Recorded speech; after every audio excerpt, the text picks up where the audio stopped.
clicked it. Okay, we're live.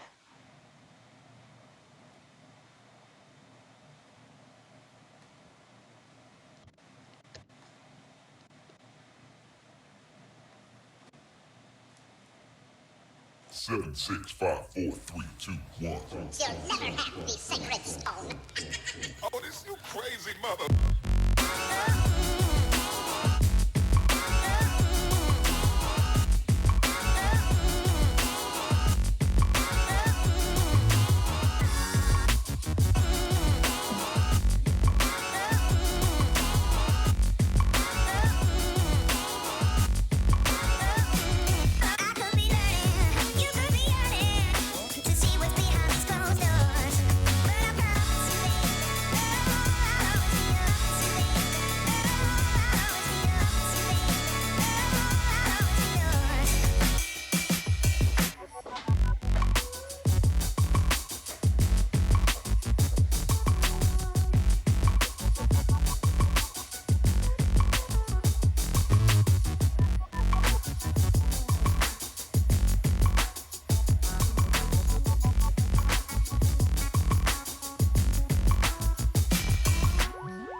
What we do here is go back.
Yo. What's up, everybody? Me and Jess are back. Hi. What we do here is go back. Yep. That's what we Yeah. go back, especially back to yesterday, which was a really sad day for professional wrestling, especially WWE. We're going to be talking about the releases. Of course, that's the big news. And then right before we went live, we saw the passing of Howard Finkel, which is just terrible.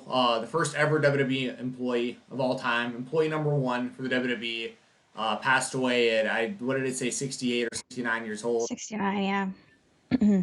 Just terrible. The best ring announcer of all time, in my opinion. Just bummer. Bummer And of a couple days here, and it's gonna keep. I'm trying to be optimistic, but it's going to continue to get worse. I think there's more releases coming, so we'll talk about that. Before we get into all that, though, Jessi, just in general, let everyone know how you're doing. I'm doing okay. Obviously, yesterday was a tough day for a lot of the WWE staff, roster, talent, on and off air. Really tough day for everyone. And I think it was also a really tough day for fans as well. I think there was a lot of emotional attachment to a lot of these people.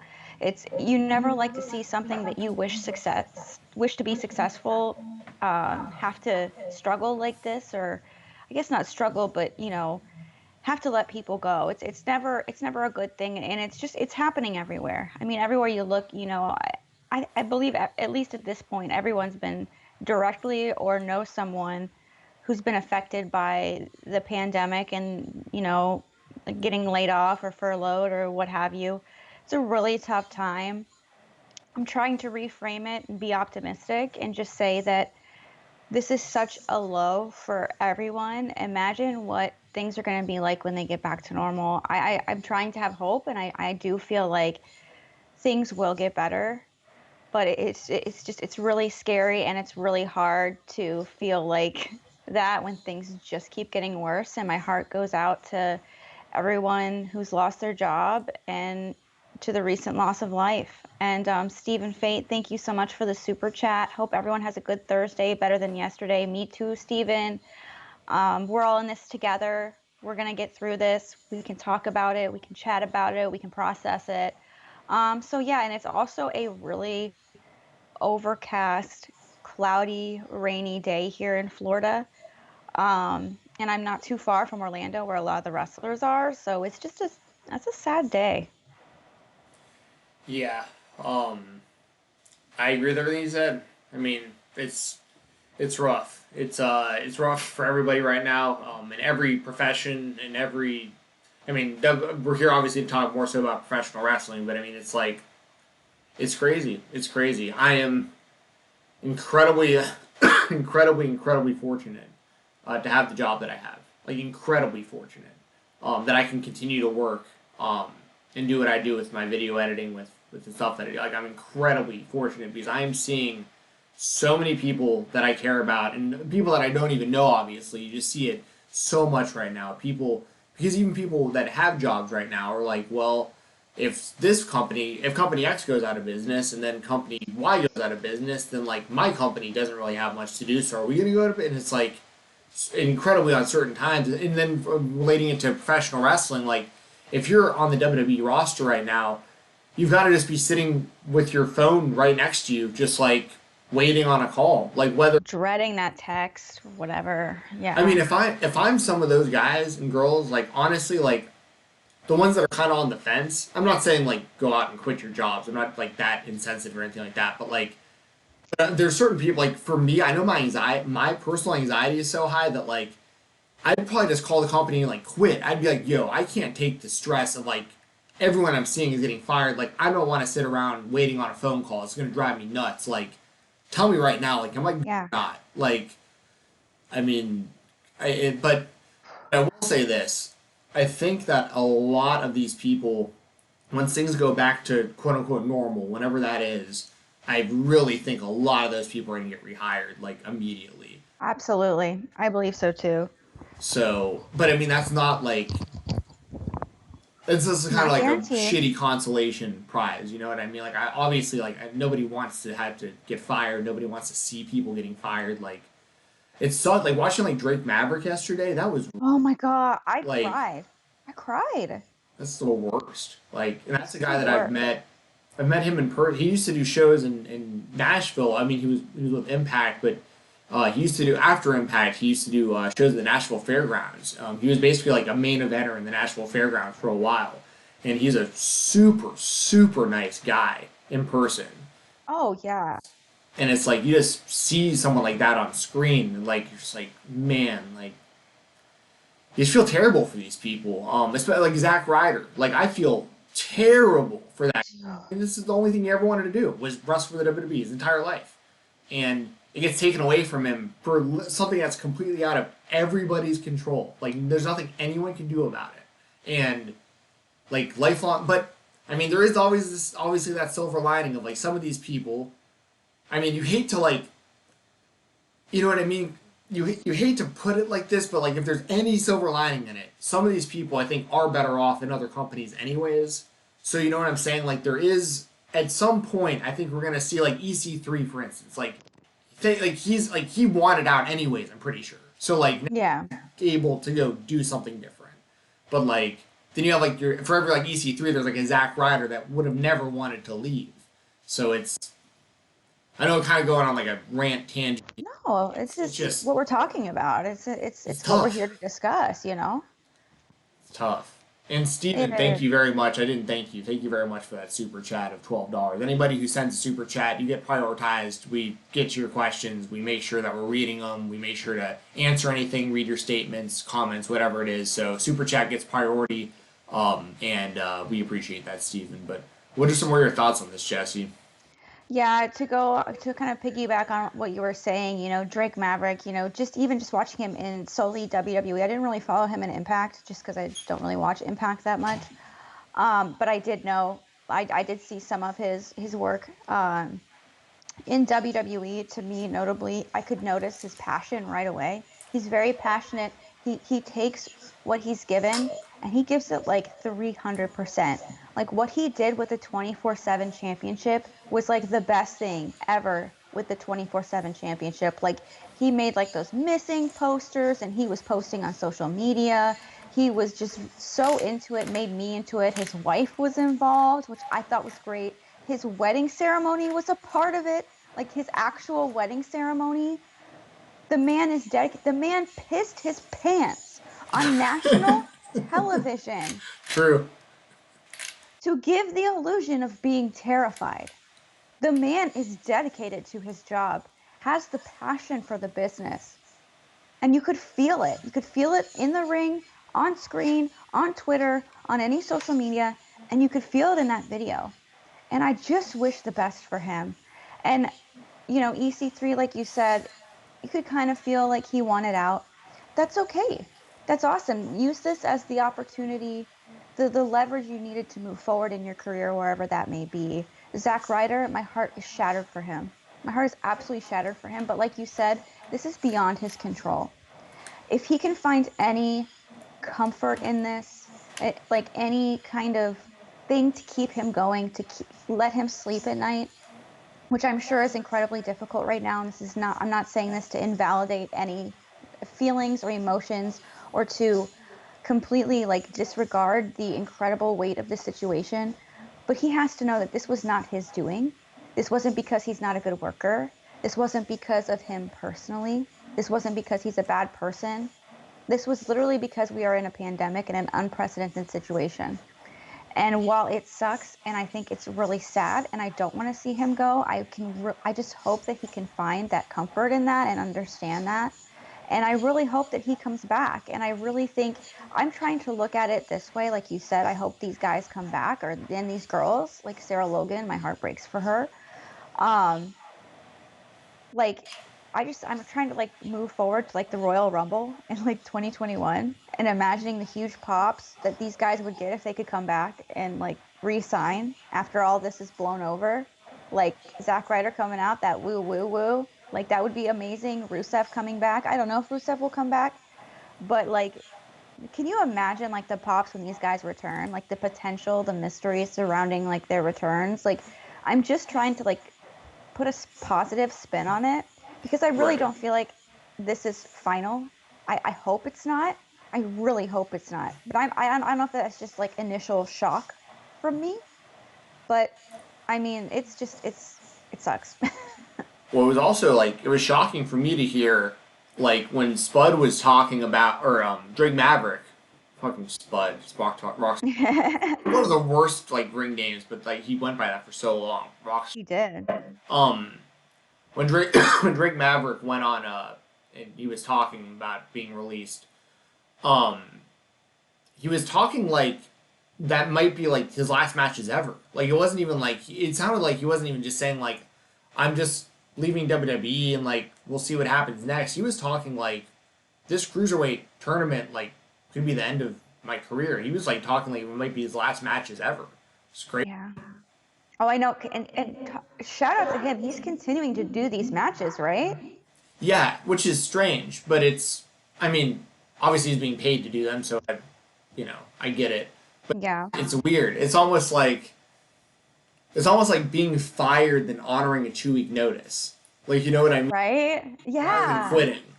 Um, And I it's think kind of that just weird. goes to show his passion and his work ethic, really. It's so unfortunate. And, all these names coming through in the chat, like Gallows and Anderson really hit hard for me. Like, they just signed new contracts. That was a shocker. Well, I wonder what message that sends to like AEW. Like, I wonder if AEW Yeah. made an offer to them and then they signed with WWE instead. This is just pure speculation. Yeah. Pure speculation. And if that would sour another company's interest in them. And the reason that I bring this up is because someone very polarizing figure in wrestling journalism. We talk about him a lot. I keep up with a lot of his work. Whether I agree or disagree, he brings up a lot of valid points that are worth thinking about. David Bixenspan. He put some stuff on Twitter while this was all happening, and one of the things that he said was, he was talking to Seth Rollins, like they were like commenting on each other's stuff on Twitter, and he said something Oh. like but Big said something along the lines of like WWE was hiring all these people to humongous contracts to keep them from going to any other companies. So there should be like an understood way of keeping these people and not firing. Like there's like an implied amount of like, well, we're giving you all this money, and I mean some of these people probably got paid on the way out, at least something. I would think so. I would honestly hope so. Right. You would hope so. But it's one of those things where like he brings up like a good point where it's like, so this would be like my scenario. Like if I was Carl Anderson and my contract with WWE was coming up and I knew there was interest from AEW or New Japan or anywhere else, and let's just say AEW's example. AEW gives me an offer and maybe there's something in, Vince has something in his contract potentially where he has the first, I don't know if this is the case or not, but it is with a lot of contracts where he has the right to try to match that offer before he leaves. So let's just say AEW puts out a big number, WWE tops that number, and they're only topping that number because they don't want him to go to AEW. They don't plan on using him. They're just doing it strictly to keep him away from somewhere else. Well, if you're doing that kind of business, when business is good, there should be something protecting that person from just getting outright fired, because now you've potentially burned that bridge with AEW where, like, you chose WWE over us when you had now, we don't, you know what I mean? Like, Yeah. there could be some resentment. I'm not saying there is. I'm just saying potentially you could cause resentment between companies and performers like that when somebody is choosing to go with WWE over you and now they're kind of like, well, they don't have any other options, now they're coming back to you, you might not have that same kind of interest anymore. Yeah, I feel like now I feel like the state of contracts will change. There may be like a contingency clause. I don't know. Like I feel like negotiation tactics shouldn't be used against you in terms of your potential release. But it does, like, thinking about hoping they got paid on the way out. Well, WWE always says they've come to terms with the release of so and so and so. So I would hope that coming to terms with the release doesn't mean they just straight up make them leave. I would hope that they negotiate some kind of severance package. I did see on Fightful, I believe, on Fightful Select, that they have a 90-day non-compete clause, which I guess I had a problem with, but then I was like, well, I guess they're not going to be competing anywhere anytime They can't soon. be on like AEW is already taped through whenever. Yeah, it's like middle of May, I believe. Well, like last night, that Jake Hager match and the John Moxley match, that looked like that was filmed at Daly's place or whatever. Like that was filmed weeks in ago. Jacksonville. Yeah. Yeah, because I was listening to Wrestling Observer Live yesterday, and Moxley was on there talking about it, and we can get into that later, but yeah, they filmed a lot ahead. Um, and I know a lot of people are like, well, now it's not the time to be talking about like them going to AEW, and like, sure, I mean, I think when people are talking like that, they're just kind of when they're talking, oh, maybe they can go to AEW, maybe they can go to Impact, maybe they can go to New Japan, do whatever. I feel like that's just kind of people like holding out hope and trying to process this with a little bit of positivity. I don't think Yes. that people are like shitting on WWE. Well, because I feel like, WWE's we haven't said that either. Like WWE's in a fucking terrible spot. Also, yeah, it's not like it's not like they want to do this. This is bad for everybody. But I know what you're saying. Like, it's just it's you try to find the silver lining and all that, but it's like, right. that's so much better than being like. And I'm not saying this, but it's so much better than being like, oh, I'm glad Kurt Hawkins isn't with WWE anymore. Like, I don't want to see Kurt Hawkins. And we're like, oh no, I want to see Kurt Hawkins like in Right. Impact. I want to see Kurt Hawkins on the Indies. I want to see Kurt Hawkins against this person. It's better than being like, yeah, I'm glad Kurt Hawkins is gone. Yeah, and you know what? Shout out to Baron Corbin, which is I saw something. that. He pretty much roasted somebody for saying, I'm surprised this person's still on the roster. I'm glad they're gone. It's like, this is not a time to say things like that. People lost their jobs, and whether they were being utilized or not, like EC3, for example, I found comfort in the fact that they were still getting paid. They're still making money. Um, is that the Baron Corbin tweet? Yeah. I can't really see it. What does it say? So the original tweet is, sorry, I can't. Well, I guess he kind of deserves to be outed here. Matt on Twitter. He says, why did they keep at Baron Corbin WWE tagged him in it? It says, got rid of lots of talent but kept him. Bunch of trash. Hashtag WWE. That's Corbin, disgusting. yeah, and then Corbin responded saying, people like this truly make me sick. Regardless of your thoughts on me, you're wishing someone lost their job, how they feed their families and their livelihood. You need to reevaluate. You need to reevaluate your life. So yeah, I mean, pretty right. I mean, whether you like Baron Corbin, the entertainer or not, to wish someone to be released from their job is messed up. That's horrible. Baron Corbin didn't do anything to you other than be a heel on television. You know what I mean? Like, Yeah, job. it's his job. And I think people need to realize that a lot of these people, whether you like them or not, you have got to disassociate the character from the person. That's super important. Like when Lana went off on me on Twitter, I was like, you know what? That's the Lana character. That is not CJ Perry. CJ Perry is a fantastic person. Like, she was very sweet. She reached out to me after that, made sure I was okay, which was really sweet. I really appreciated that. That's really Um, nice. yeah, she actually did DM me and was like, "Hey, just wanted to, I won't say it, but she reached out to me after that." And it's important to realize that these people are playing characters. And if you dislike a person who's supposed to be disliked, they're doing their job. If you like a person who is supposed to be liked, they're doing their job. Regardless, they're doing a job. Well, um, they're doing their job to entertain us. They're just like all of us. They're just out there grinding. They're trying to make their money. They're trying to fill their wallets, feed their families, have a roof over their heads. And to wish someone be unemployed, like, I'll never forget when my husband got that phone call. I'll never forget that. And regardless of whoever, what you think of my husband, it sucked. And it sucked for our family. It was scary. It wasn't just scary for him. It was scary for me. It was scary for my daughter. It was scary for everybody. And you have to remember that when those people are getting those phone calls, it's not just them it's affecting, it's their families. Right. Very true.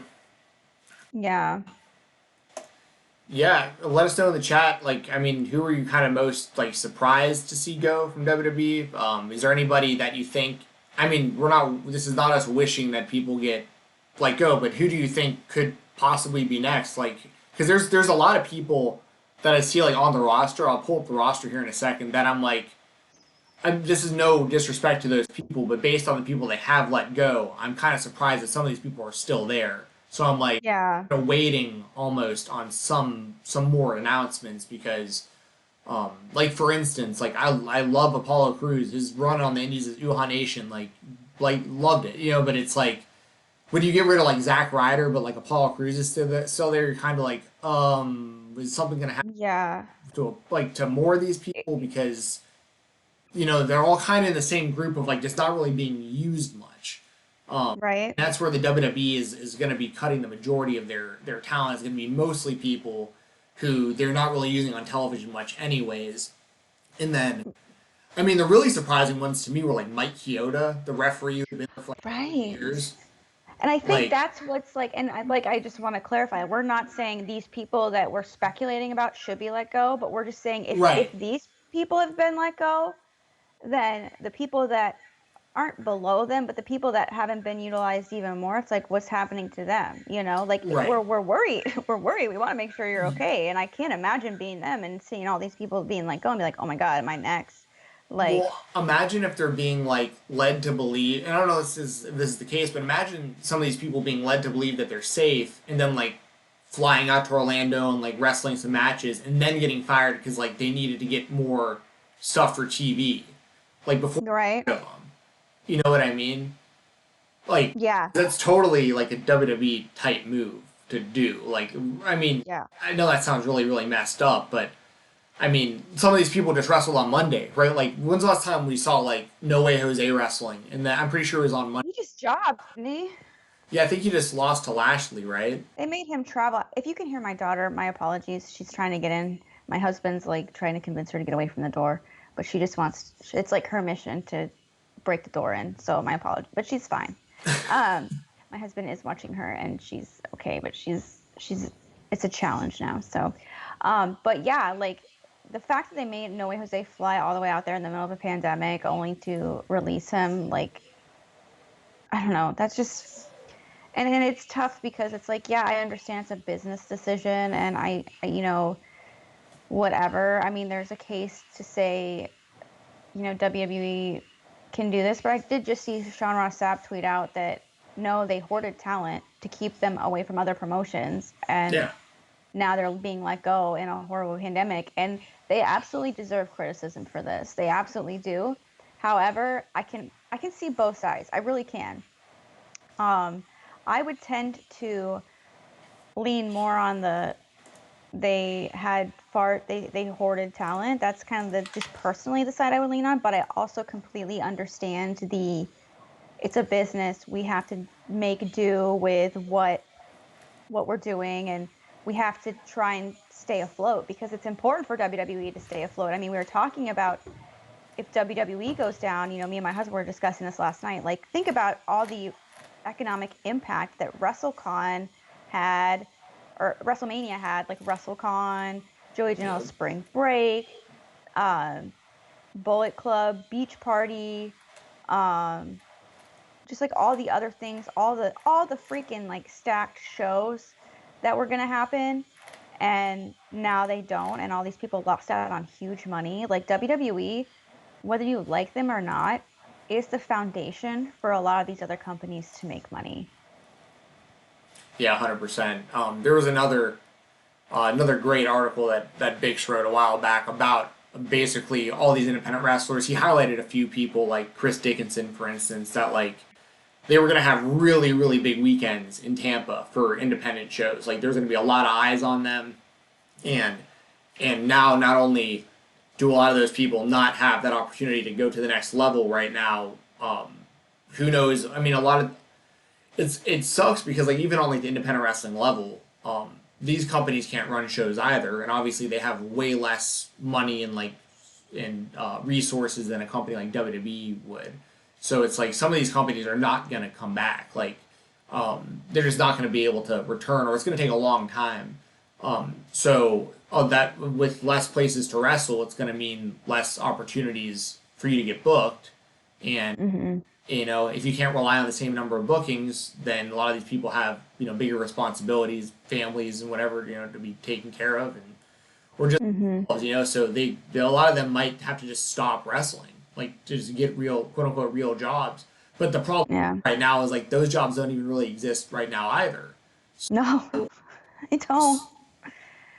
It's yeah. it's it's tough, and I really it does really upset me when I see like wrestlers and other people saying, well, this is the problem with you indie wrestlers. You should have gotten multiple jobs and blah, blah, blah. It's like, dude, we're in the middle of a pandemic. Have an Yeah. ounce of sympathy for the people that are your allies, basically your coworkers, people in the same profession as you. Have an ounce of sympathy for them.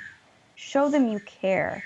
Instead of saying, well, you should have gotten 2 jobs and blah, blah, say, you know what? Here's some advice. I know this is scary, but you can do this. I did this. I worked so-and-so jobs, and I did this and that and this.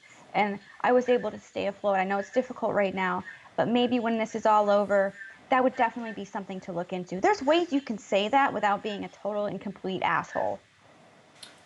Yeah. Yeah, for sure. You could also, support them by buying their merchandise. That's a Pro wrestling tees. direct way. Your favorite wrestler, or even just maybe some independent talent you just have recently discovered, or whatever it is, like, even if they don't have a pro wrestling tee shop, a lot of them, like, I know, like, my stuff's on, like, What a Maneuver, and my stuff is, like, along with, there's so many indie wrestlers I see on that list of people over at whatamaneuver.net.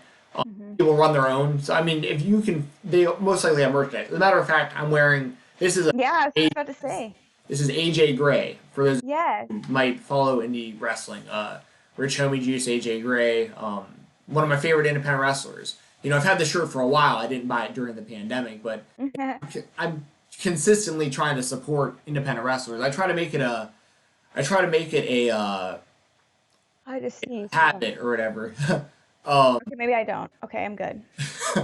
But whenever I'm at an indie show, even though, I mean, I've like interviewed a lot of these people, I'm still freaking mark when it comes to a lot of this stuff. I'm a fan. So like I'll go up and I'll buy, I try to buy at least one shirt at every single indie show I go to. Like it's like 20, 25 bucks. Someone support them, even if it's the first time you've ever seen them wrestle. Like go up and buy a shirt, because you don't understand. I mean, I'm not saying you, but a lot of people don't understand like how far an extra like $10, $15 a person goes for somebody who's making very, very little to do the show, sometimes losing Yeah. to travel to do. Travel, hotel, food, rental car, Uber. Yeah. It Yeah, all that. adds up. Yep. And I mean, just is what it is. Like, you know, you're doing it for an opportunity, essentially. Exactly. A lot of these people, like good example, like Marco Stunt, he got into SUP, Southern Underground Pro company out of Nashville. I talk about all the time. He started with them basically by he just kept showing up, like in like helping like set up the ring and stuff. Like he wasn't even booked. And that's how a lot of people get opportunities. They're not even booked for these shows. They travel with wrestlers who were booked, and they offer to basically work for free. Like help set up the ring, help would set up the chairs, like concessions, like whatever the case is. They show up basically for an opportunity to maybe get an opportunity. Like it's an opportunity to get an opportunity to maybe get another opportunity to maybe make some money. So it's, you know, for somebody to get to the point in indie wrestling to be able to do it basically full time, like you have to respect that they did that, because there's no way anybody could have what's happening right now coming. Like it's not like you can't even tell these people like you should have had second or third jobs or whatever. Nobody saw this coming. There was no fallback for a situation like this for at any level. So it's ignorant to say like you should have had multiple jobs, because it's like, well, no, they worked for free and then for free and then for free over and over and over and over again, and then built their name and their brand and everything up to a point where they could do it full time and support themselves in what they loved, which is what everyone wants to do. I feel like to some degree, like they did what they were passionate about. They got to a point where they could do it full time and make a living doing it, and then it all got taken away from them. But it's like there's nothing they could have or anybody else could have done about it. Like it doesn't matter if you have all the savings in the world. Obviously that would help, but like even if you had a bunch of money saved up, it's like, you know, it's not like you were doing it in preparation for a pandemic. Yeah. And Stephen Faith, thank you for the super chat. Says, I like the shirt, Stephen. So there you go. Thank you. Thank you for And the super then chat. Robert, traveling around as a ring crew is one of my friends in the business did. and he ended up being the ring announcer for New Japan Pro Wrestling Royal Quest in London. So yeah, building yourself up, putting yourself out there. I think that's really important, and people don't realize that it's a build. It's not, you don't just like, it doesn't just happen overnight. There's a lot of things that have to happen. There's a lot of cards that have to be placed in order for you to have a full deck. Like, and for someone to say like you should have done this and you should, don't should all over people. Like, stop. Do not, no shoulding all over other people, because no, like you said, no one could have seen this coming, and for you to have it taken away from you like that is shocking in itself. And it's like, we need to support these people. And I know like Danhausen has a Patreon, so that's a good way. I know some of them have Patreons. I don't know if they like have like Cash Apps or Venmos or PayPals or whatever for donations. I don't know. If you want to do that and there's like a specific wrestler you really want to help out, I think that might be a good way too, if they don't have a Pro Wrestling Tees site. Um, but yeah, I mean, it's a trek. It doesn't happen overnight. People don't just get discovered. I mean, people work their way up. They put themselves out there on their own pocket to have, who are you like to poop on someone else's dream? Like just because you are living the dream doesn't mean that other people can't, and that other people shouldn't try. Right, 100%. And there's room for everybody in Hmm. most scenarios. Also, that's something I never understood. Like, people who get jealous over somebody succeeding at whatever they want to do. It's like, don't be jealous that someone else is doing it. Like, you can also be doing that. Like, them Learn from doing it it, doesn't prevent you from doing it. right? Like So, like when people make like when I see other people making reaction videos, I'm like, hell yeah, go for it. Like, I wasn't the first person to make reaction videos. I'm not going to be the last. I'm not trying to say like I'm holier than thou or anything. Please don't. But this is just my own experience. yeah. Like, because I'll get tagged in it and people be like, stop being Jessi. I'm like, dude, no. You're not being me. I'm not that special. I'm not that important. I'm not the first one to do it. If you want to do it and you want to make reaction videos, please go ahead. I will support you. I will love it. It's awesome. You do you. If you want to do something else, like X3 is making TikToks like crazy and he's going wild, and I'm so happy for him because he is so funny and he deserves all the recognition in the world. There are so many people out there being creative and like making content, and it's fun. And who am I? Who the hell am I? I'm just a chick that sits on her couch and watches wrestling and films myself. Like, who am I to do on other people's dreams, you know? Like, you do you. And obviously, like, that's Like, gonna be so conceited. we're all nobodies. Like, we're all the same. Yeah. Like, every one of us. Like, whether you're Vince McMahon or Steven Jensen, we're all just people. You know what I mean? We all All put our just people pants trying on to get one leg by. at a time, or jump in them, or we all have to put on pants to go outside. Yes. Oh, and So, speaking of, well, actually, this is speaking of anything. I just saw the super chat that came through. Ryan Romano, wow, or Ryan, Romano, thank you. You are thank you so awesome. much. Thank you. Says just a little token of appreciation. Thanks for live streaming.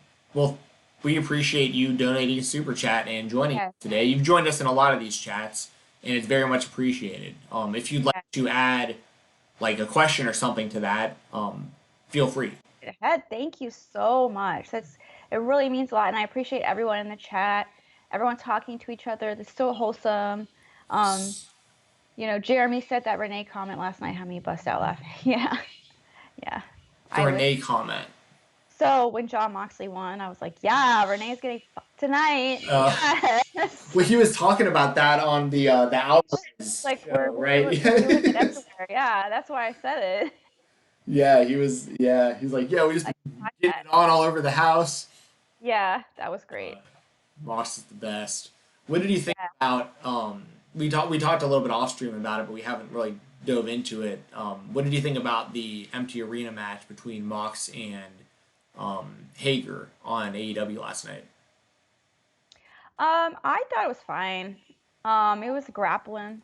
It was hard. It was hard hitting, visceral, brutal, like wrestling. It was definitely wrestling. It wasn't like high flying. Like, I guess when people see like John Moxley, they expect like barbed wire and like blood and death match, and all that stuff. But I thought it was actually really good, and I thought it was kind of reminded me of some of his matches in New Japan. Yeah, Um, for sure. yeah, like his run in New Japan. So I kind of expected it, and I thought Jake Hager did a good job. I thought he was really good. I did not like the fact they were both wearing camouflage trunks. I noticed that also. I thought that's got to be such a coincidence. Like I feel like that wasn't planned. No, I don't know if it was planned, but I was like, are they on the same team? Is this a scrimmage? Is this a spring game? Like, what is going on here? Um, so it was just, I don't know. It was good. It was good. And yeah, thank you, Steven and Ryan, for your donations. I really appreciate it. You guys are cool. Everyone's cool. But I thought it was fine. I saw a lot of people like poo-pooing on it. They were like, it's quiet. Like, you can't, it's like there's no atmosphere. Like, JR is making me fall asleep. I thought it was really good. I thought it was fine. Yeah. What do you think? I saw a wide range of reaction to it. I thought it was good. Like I don't think it was like the best match ever or anything like that, but it was fine. Like I thought the funniest comment was JR saying like he's like, why do we have the barricades? Oh my God, yes. And I was like, that is the most competent thing JR said all year, right there. That Well, was then he said the steel chairs that we don't even need for no reason, or something right. like that. The steel chairs for the audience that isn't here. I was like, Yeah. breaking down fourth walls. I love it. It was so great. Like, JR has run out of F's to give. Yeah. Well, in his, I mean, I'm gonna be honest. Like, I think his commentary lately has been so bad over like the last couple years. It's been so bad ever since he went off to like New Japan and he was calling. I'll never forget. He was calling a Briscoe brothers tag match in New Japan. This was few years ago already, I guess. But he kept confusing the two brothers, and like I get it. Like but you're like you should know the difference. Like they look different enough that like you should know the difference if you're calling their matches, which brother's which and stuff. And like you could just tell he wasn't really that invested in the product. He was just kind of like there doing commentary. It was kind of weird. And I feel Yeah. the same with AEW for a lot of it. Like I feel like he sees Marco stunt and he has like a real hard time just like not He does. You can tell when on he it. hates it. Right. Like you can tell like that he like and there's a lot of that. Like Orange Cassidy, he's a lot of them have come around on Orange Cassidy, I think, because of how over he's gotten. Mm-hmm. And same with Marco. I mean, Marco, to be fair, like people can say whatever they want to about whether or not they think like at his size he should be doing what he's doing. Marco's stunt for what he does it to perfection. I love Marco Stunt. I Yeah, absolutely love him. the guy goes out there, he bumps his ass off. Like he just goes out there and sells his ass off. And it's believable because you would expect a guy his size to get his ass kicked by all the people that he's wrestling.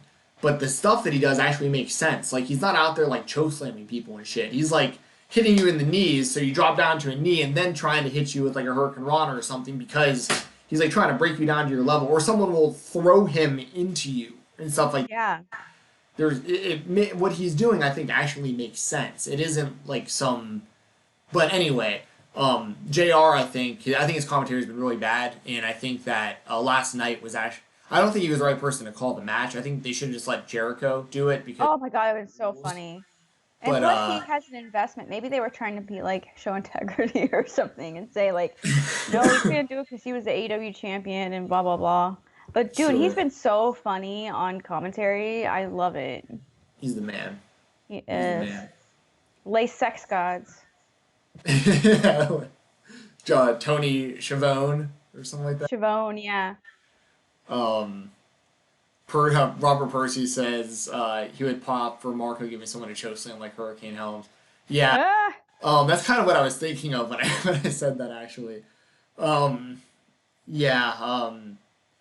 But anyway, I guess the final thoughts that I would have on that is I mean it makes sense that Mox won. It was done the right way. yeah. I think. I mean, Hager doesn't look bad in the loss because obviously he lost to the champion and he got hit with the paradigm shift on the chair and everything. So On the chair, I was like, that's it. I was like, bye. right, and it keeps building Mox as like a fighting champion. I like that.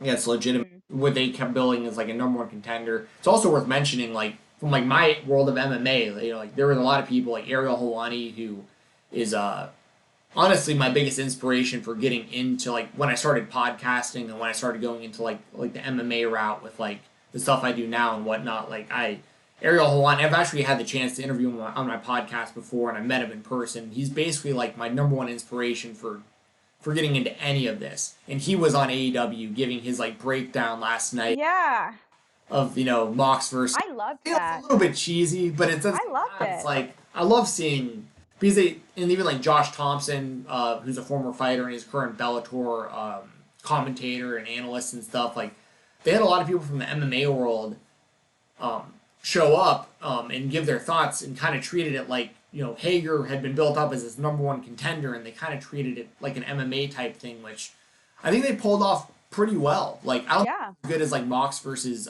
Suzuki, but Mm. it was still good. Like I mean, it wasn't. It was what it was. It served its purpose, and we all know that Mox is just trying to get. They're just trying to build towards Double or Nothing anyway. So like this all made sense. Nothing. When they had the audacity to run that ad for it too, with like the stadium where I was there. I could see like me up in the nosebleeds. I was like, oh fuck, I miss crowds.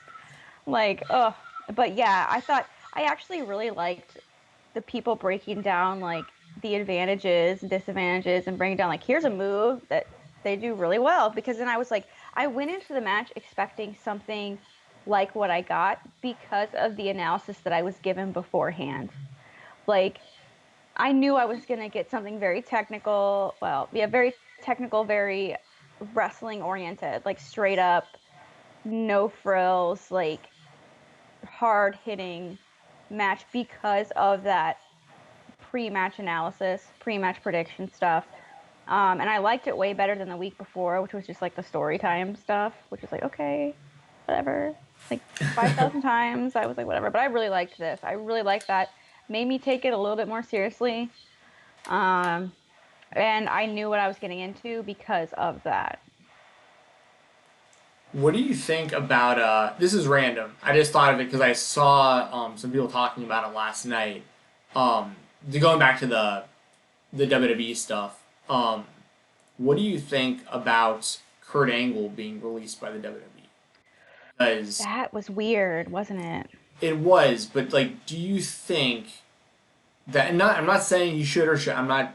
I'm just asking. Like, do you think he'll have one more match because the Baron Corbin thing like wasn't the way he wanted to go out and everything? Like, do you think he'll go to like another company and wrestle like one more time just to have like that chance at like ending his career like more of how he would want to, even though he's totally broken down. Like him in the ring is not fun to watch anymore. No, it's scary. He's clearly in pain. But for someone that's so competitive like Kurt Angle, do you think maybe he has one more match somewhere else? Yeah, I do. I don't know where. Um, like I guess TNA, but no. No, it's got to be like AEW. I don't think Yeah, I could TNA for that. yeah. The Or New company was Japan sick. even. Like imagine him going to New Japan having one more like big time match against like really any of the top names over him and Okada or something. Oh my God, I would love that. But Okada like is really a lot. Like he's really physical Yeah, in the ring. sure. I can totally see him going out there and shocking all of us and showing up on maybe an indie. I don't know where, like a GCW. No, I can't see him showing up at GCW. But I know I was going through like the list last night, and I was going, okay, who like where could they potentially go? Where could I see them going, or could I see them just hanging it up? I can see. I think we talked. I said like maybe. I think Kurt Angle may be done. I think he's kind of like a family guy now. Family guy, like a So Peter you Griffin. know.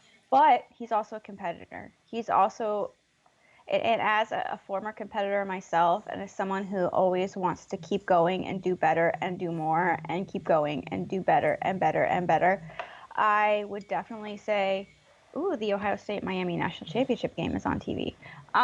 Anyways, I could see him wanting to get back. I don't know if it would be immediate. I don't even think it would be within a few months.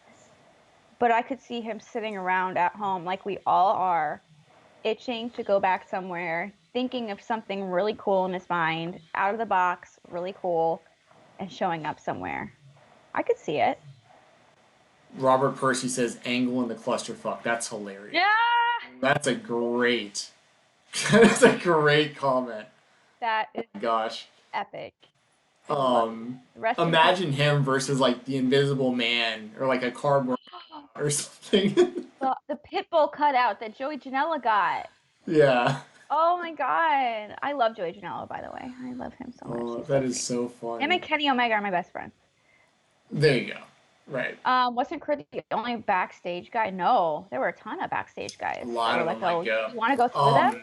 Some of them I have right here, as a matter of fact. By the way, shout out to Fightful.com and Sean Ross Sapp especially. Yes. Like they killed. I mean, I'm a bit biased, obviously, because I do their Me too. but I technically I work for Fightful to a degree, but I don't. Sean freaking killed it yesterday with all the He was also, epic. Shout out to you know, Sean. then you also got Mike Johnson with PW Insider dropping scoops, and Pro Wrestling Sheet. That was probably Ryan Satin. I'm assuming. Yeah, I'm assuming he's probably he probably gets like pretty accurate information because he works for Fox. So You got some stuff from Wrestling Observer. Of course, they're always going to be. of course, I love Brian Alvarez. Dave Meltzer is cool too. But He has some hot takes, but Brian Alvarez is a certified good dude in my book. I would fight for him. Brian Alvarez is the man. Yeah, he's one of the best, if not the. He is. best, I think I like him more than Dave Meltzer. Well, Dave's like the OG. It's just He's the OG. I like that Brian.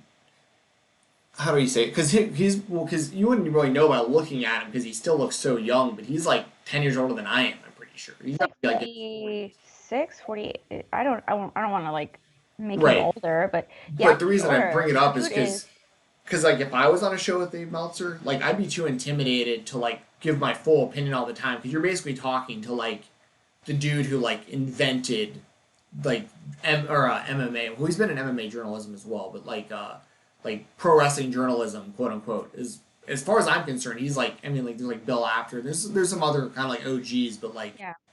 Dave Meltzer. So like, but what I really respect about Alvarez is he like if he disagrees with Meltzer, he just like gives his straight up opinion on it. Like he doesn't hold back at all, which I think is really really valuable for a show like that. Yeah. Yeah, like I really love. I would be intimidated talking to Dave Meltzer. Yeah. I would sit there and shoot the shit with that's just me. But I can I see mean- like because he knows like everything. But I would Exactly. be like, hey Dave, guess what? I don't know shit. So I'm just gonna give my opinion. I just set the bar real low. I saw some, but or who was it? I think it was last night when I was watching the fight feed. Those guys Yeah. the chat a few times. They were talking about once again, this isn't hoping people get let go, but they were going through the roster of people who like potentially could be on the chopping block, and Chad Gable was one of those names. Obviously, like, where you're kind of thinking maybe he'll be gone. Yeah. If he is, imagine Kurt Angle managing Chad Gable in AEW. Woo! Like that would be awesome. That would be awesome. Why is my child crying? That would be awesome. Ooh, that's spicy. So we're Kurt trying to versus kind of Kenny. think of some stuff. Ooh. Yeah. Because you've got like, I've got like the roster here. Like, there's people like just going through like Tozawa. Like, who knows? Like I'm wondering what if they're just gonna get rid of the cruiser. I mean, they have that whole tournament going on, but I Right. feel like the whole cruiserweight division, I'm terrified for. yeah, 100%. Like, because they could conceivably get rid of 205 Live altogether, and like it wouldn't. Yeah. You know what I mean? I love 205 Live. I think it's Live great. every weekend. Yeah. Like, I cover it every weekend on Fightful, so like, I don't want the show to disappear. But it's like, if it disappeared, I don't think many people would even notice. To be brutally honest. Unfortunately, yeah. Which is a shame because it's actually those people are incredibly talented. Yeah. Yeah. Oh, 100%. Like, a lot of these people should have definitely got bigger chance because you're even seeing it with like Drew Gulak right now. Like he was given Yeah. an opportunity outside of 205 Live and he's killing it with Daniel Bryan. Yeah, he is, which is great, which gives me hope. That Wrestling Hound says, "Yo, that would be amazing." I'm assuming you're talking about Angle and Gable if they went over to AEW. Yeah, I think that would be amazing. I agree. Robert Percy says Heath Slater being released was a big shock to me. Actually, um, it wasn't.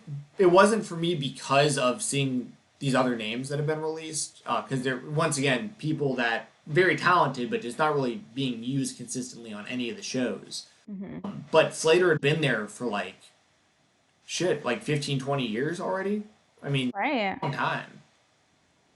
I know, and it's like, I'm like, he's got kids, and then I think of like, it's really sad. Like I was started thinking about the Singh brothers and stuff, and like one of the Singh brothers just had like a baby, like a newborn baby, and Maria Kanellis is on maternity leave, I think, Yeah. and she was released, and her husband was, and I my heart goes out to Mike because he's newly sober, he's found sobriety, and like situations like this can be very triggering, and in a pandemic, it's pretty difficult to get like help and stuff during and potential relapse. So I'm really wishing the best for him. I'm not saying that he's not strong enough to overcome this at all by any means, but I just, as a person in recovery from like an eating disorder and exercise addiction, I really, really, just wish him the best, wish everyone the best, and Maria as well. I know he's super strong. She's super strong. Like her video was very, very well done.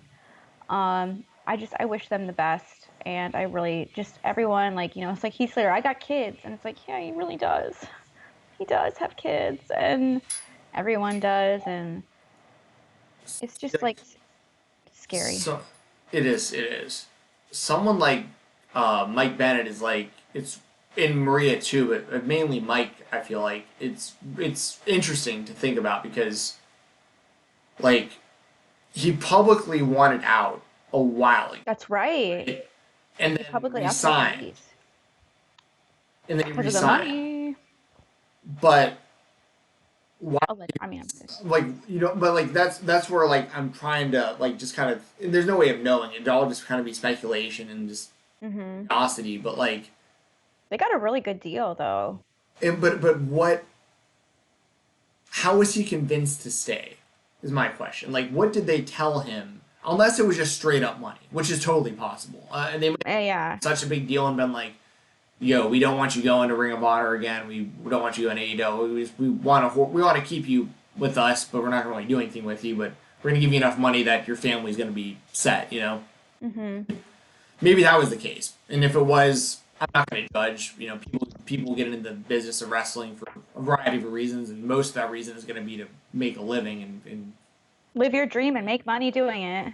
sure, a lot of these guys were getting paid to basically eat catering for years. You know what I mean? Hmm. Like, just show up, eat catering, maybe get used every now and then, and he works live events, and that was it.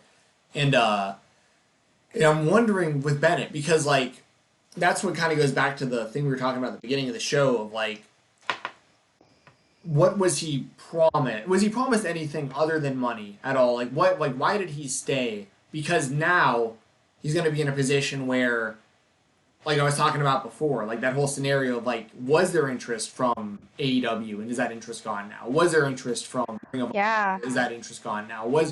Because he's one of the guys that I don't think will be rehired. Like it's just my Yeah, I don't personal. think so either.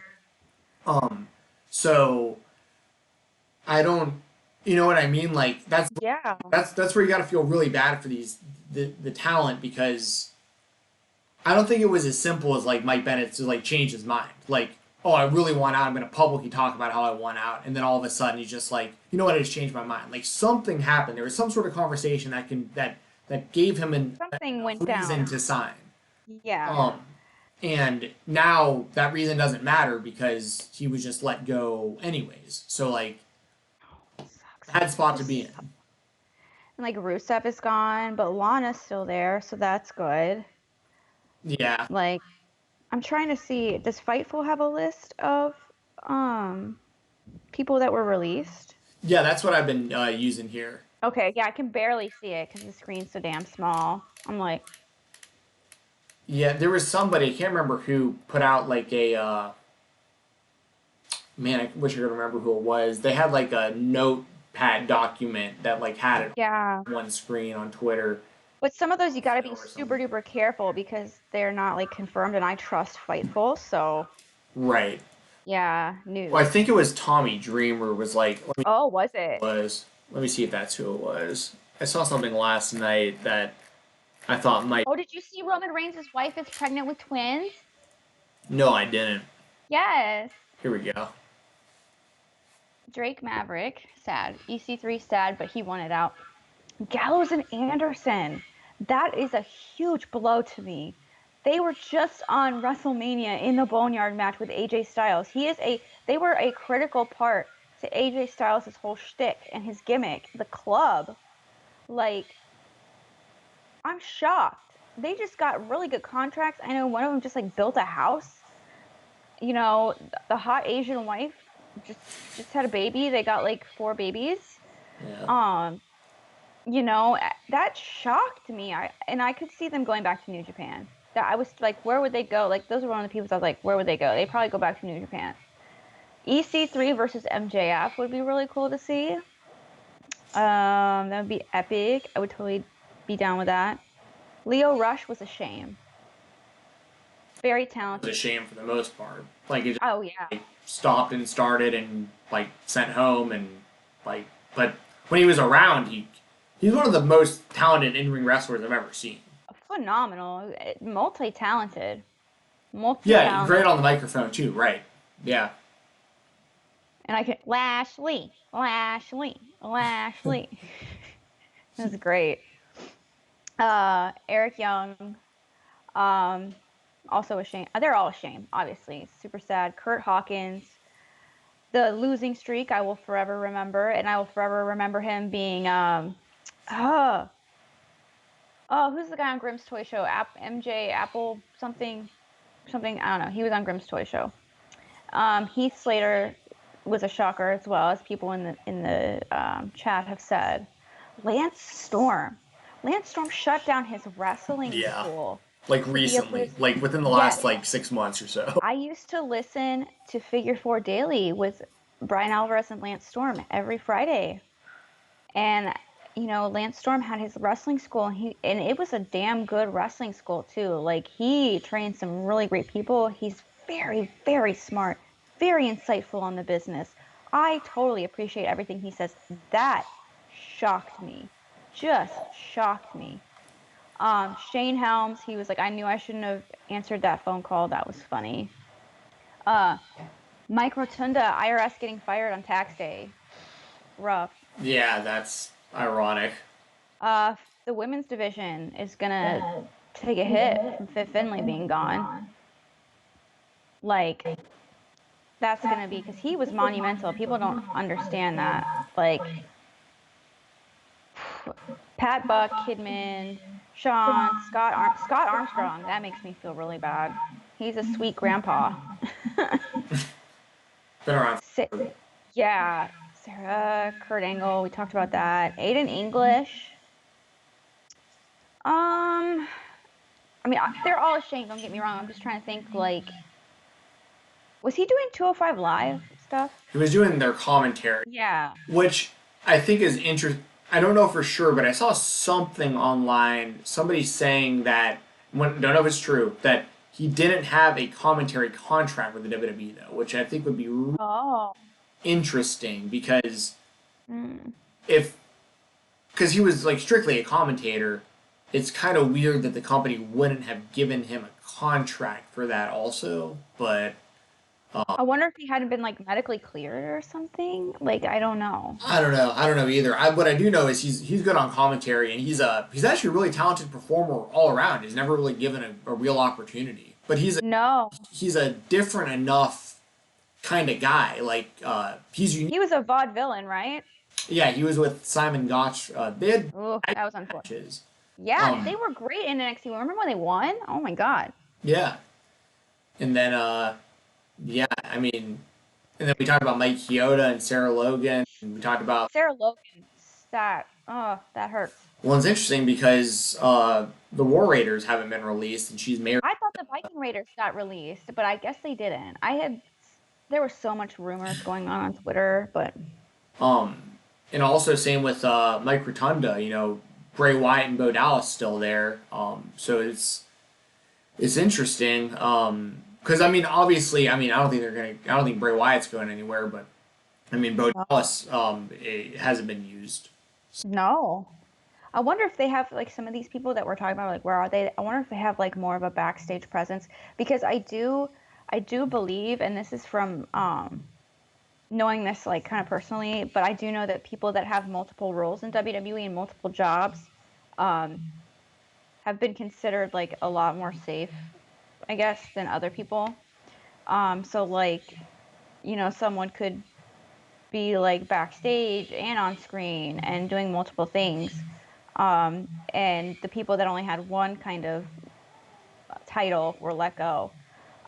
So that's interesting as well. I don't know if maybe some of these people, like I said, like I don't know. I don't know what's going on backstage. I don't know really anything about anything. But it's like I wonder what Bo Dallas is doing. Maybe he's injured. Is he injured? Because I don't think they can No let people idea. go that are on injured reserve. Injured reserve. Jesus, it's football. Um, that are hurt. I don't think legally they can do that. But it's weird because Maria Kanellis was on maternity leave. So I don't know. Yeah, I have no idea. But yeah, him, and same with like Joe Henning, uh, Yeah. whatever is. I want to call him McGillicuddy. Curtis Axel. Yeah. Same kind of thing with him. Like, when's the last time you saw him? It's like, I like Primo and Epico. It wasn't surprising because we haven't seen them on TV in forever. Mhm. Um, Eric Rowan was a show. As someone said in the chat, where was that? Bray Wyatt was the last member of the Wyatt family, other than Braun Strowman, technically. But right. um, it's like him and his spider. He Yeah. just got his spider squished by the champ. When we all knew it wasn't gonna work, like everybody could see that coming from. But they were trying. That's what's Yeah, they tried, frustrating. and then they You just know? like literally squashed it. Um, and Zack Ryder, that's we talked about. Yeah. That to me, that's the biggest. I don't want to like minimize anybody else, but to me, that's probably the biggest bummer of all these. I'm a really really big fan of his, just like as like a person, as like a lifelong wrestling fan. I I attach myself to Ryder, even like with like him and Hawkins doing their major figure wrestling podcasts and stuff. Like I follow Yeah. their YouTube channel like religiously. Like I'm a really big fan of those guys. So it's Fun fact. What? Did no, you go know ahead. that Zack Ryder was actually the that the Toys That Made Us, they did the whole thing on the wrestling act. They filmed stuff with him and they didn't use it. Yeah, I saw that. It was funny. It's like, Funny, but it's yeah. He was salty about that. yeah, I'd be salty too because I was talking with Grimm's Toy Show. I was like, why weren't you on there? And they were like, dude, they did Zack Ryder stuff and he wasn't even on there. They dropped the Jeez, ball on that. they did. We talked a little bit about No Way Jose. Like that's once again not really surprising, but it sucks because like he just got flown out and fired. Hmm. Rusev we talked about. Gianna Peraza we That's a shame. but That's a she was shame. like really recently hired, right? I think Yes, she was so. just hired and she's been doing like NXT, SmackDown, Raw. She's been all over. Um, really out there and I thought it was great and she's so talented. Um, excuse me, and I did see in the chat that someone said, she'll be fine wherever she goes.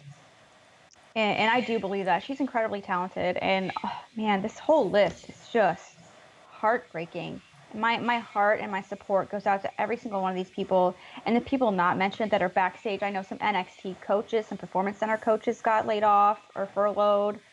Someone in the chat actually asked, are there people that just got like furloughed or released? Like, I'm not quite sure, and I don't know if we'll know that.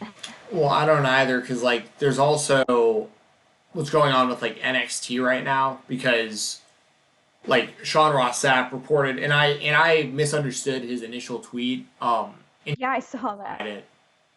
Yeah, he clarified it after, which I'm glad he did because it's basically like the NXT talent that's been released, like they're getting paid for 30 days, then like they can decide whether or not they want to stay. It sounds like or Yeah. are taking other bookings and stuff like that. It'll be interesting. Also, like Kidman's on this list. Kidman's one of my favorite wrestlers of all time. I want to give him a shout out. I like Yeah. Kidman in WCW. Freaking love that guy. Oh.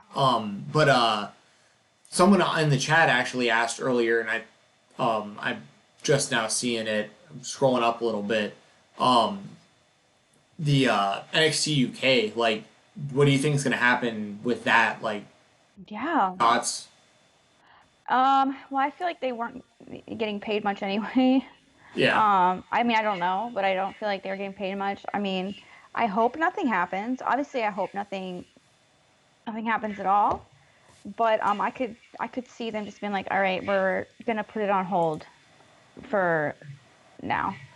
yeah, Um, I could definitely see them doing that. I hope not, but at this point, considering like international travel is nearly impossible right now, like hella illegal. Like Interpol will be on your ass if you try to travel. Um, I think it's I would be scared if I were part of NXT. Ooh, my stomach just made a noise. I think I would be scared if I was part of the NXT UK squad, which sucks because I thought Finn Balor was just gonna go out there and do stuff too. Well, yeah, he was using stuff with like Dragunov and Tyler Bate over there. I think. Ooh, Tyler Bate. And Stephen Fate's actually the one who asked about the Yeah. NXT. So I'm glad it was him because he gave a super chat earlier and didn't have Yes. to do it. So that works I'm out glad we great. got to it.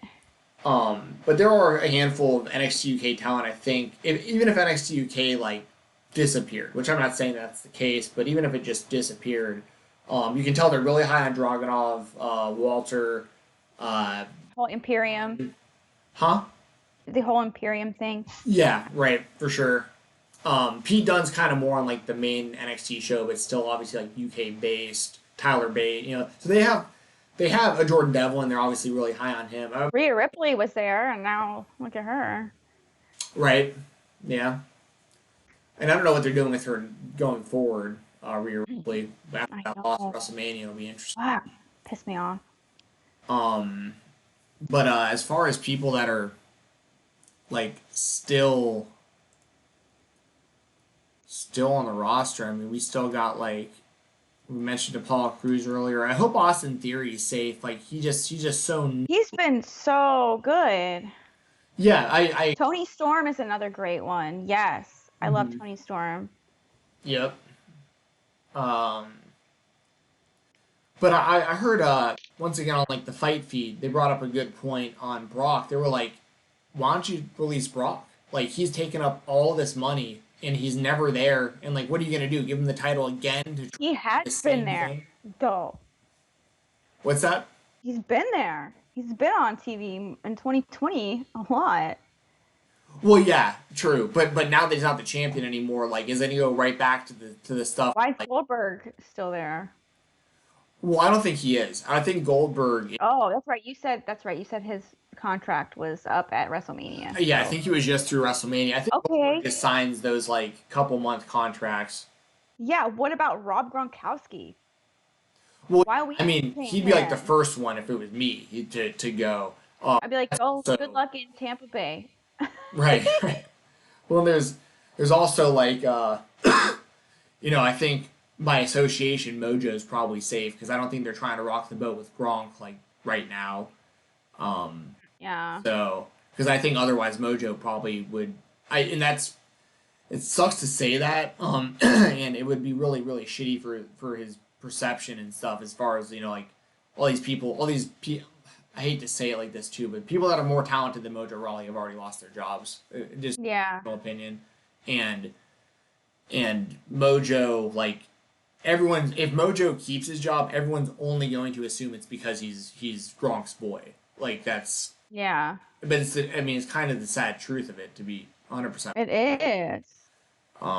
Now, if they get rid of Gronk, I think they'd probably get rid of Mojo also. But I don't see them getting rid of Gronk. They made too much of a big deal about him being associated with the. He's 24/7 champ, isn't he? Oh my God, I forgot he is. He's the champion. Like Cedric. I mean, they started doing that tag team with him and Ricochet, so maybe he's all right. Ooh, that's a good one too. I like him. I mean, Drew McIntyre. Raiders. Like I know they got rid of Sarah Logan, and like there's it's possible they might. You know what I mean? Viking Raiders have been Yeah. pretty heavily featured, but there's also like there's only so much you can do. Also, in like Vince's mind, you know what I mean? He might just be like, all right, well we've gotten a title reign out of them, and they had their run, and we don't really know what else to do with them. So, you know, who knows? I think we're also going to see some people straight up just ask for their releases, like people we might not even expect. Like I heard can't remember who it was, but somebody mentioning. I mean, imagine if like because like Daniel Bryan's been like pretty vocal online about like it seems like he doesn't really want to have to be doing these shows. His wife's pregnant. He's he kind of teased kind of wanting out like years ago, and then he re-signed and got re-cleared and all that stuff. But like, imagine if someone like Daniel Bryan just like, what's that? Nothing. But like, imagine if someone like Daniel Bryan just like went to the company and was like, "Look, I don't feel comfortable doing these shows. I, I just you're getting rid of people anyways, and I take up a lot of money. Why don't you just I'm good with I'm leaving." sorry, I farted. Oh, that's, you could have totally not said anything about that. I don't think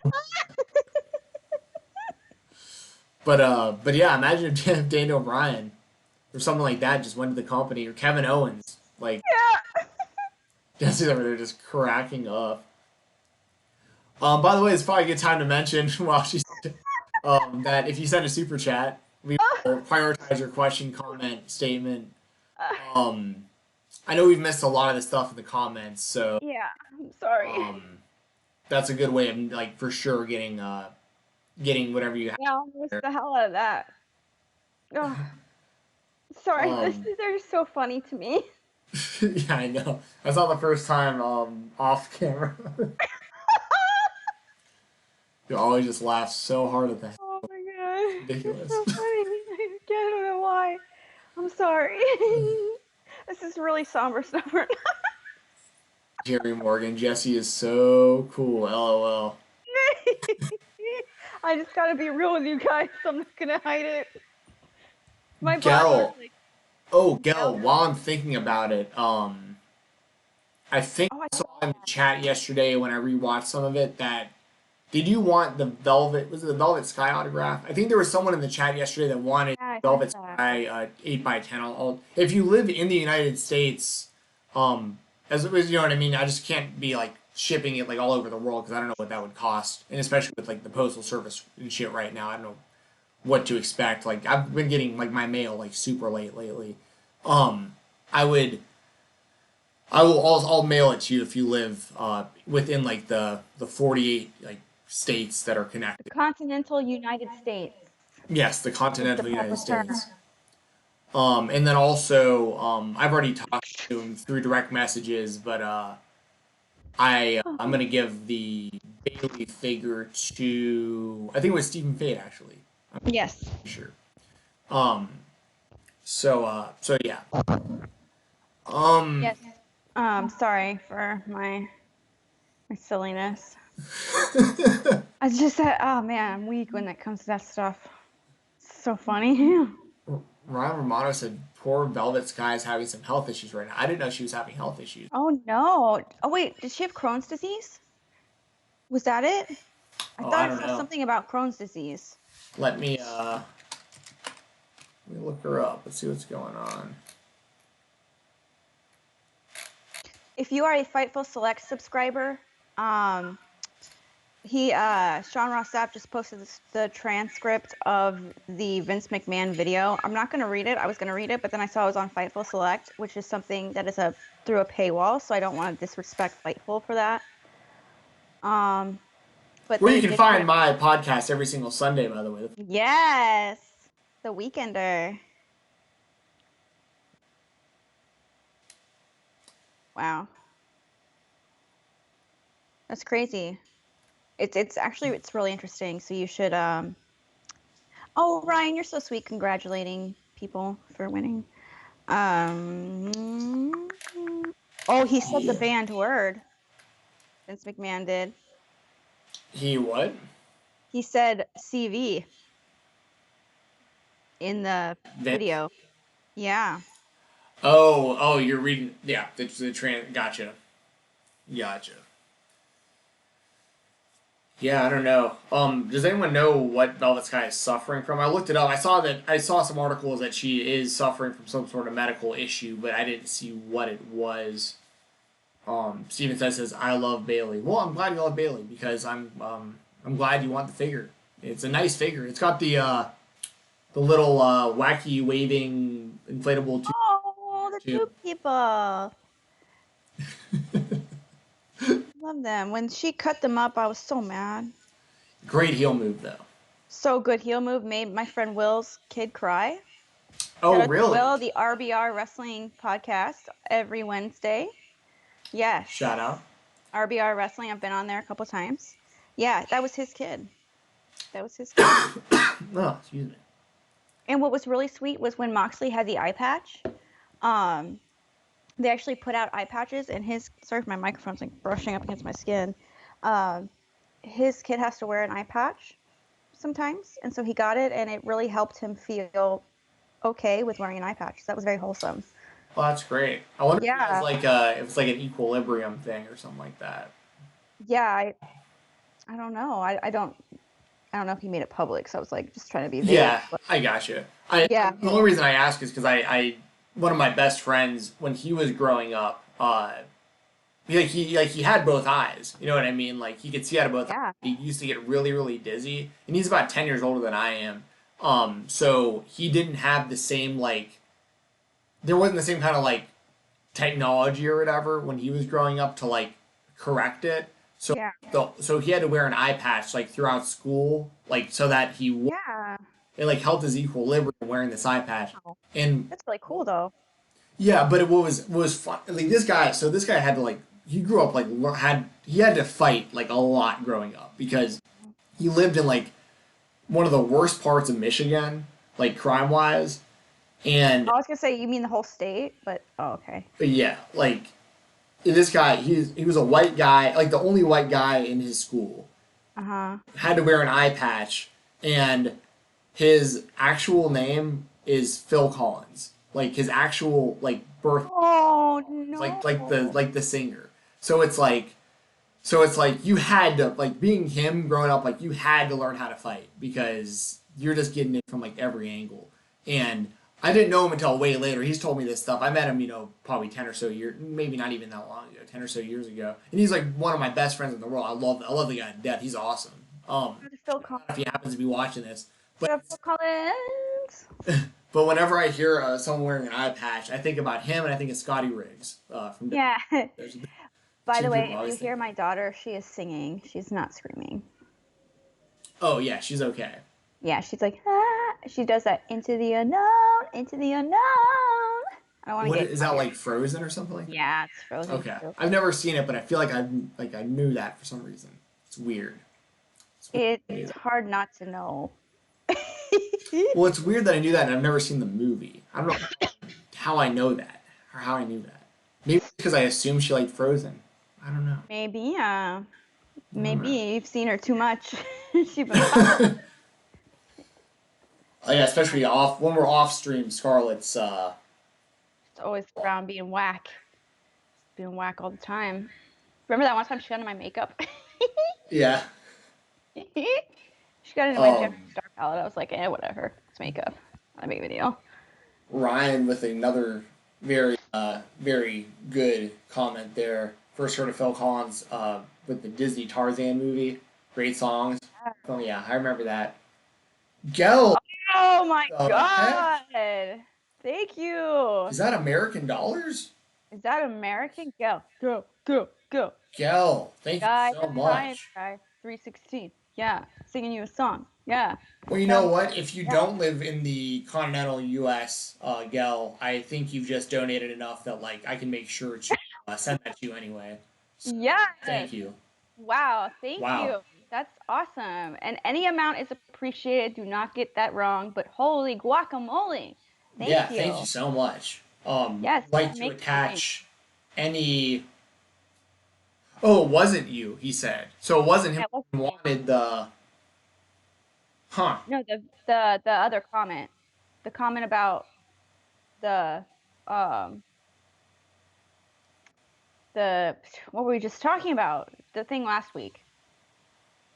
Velvet Sky. Oh, The Velvet Sky. So it right. wasn't.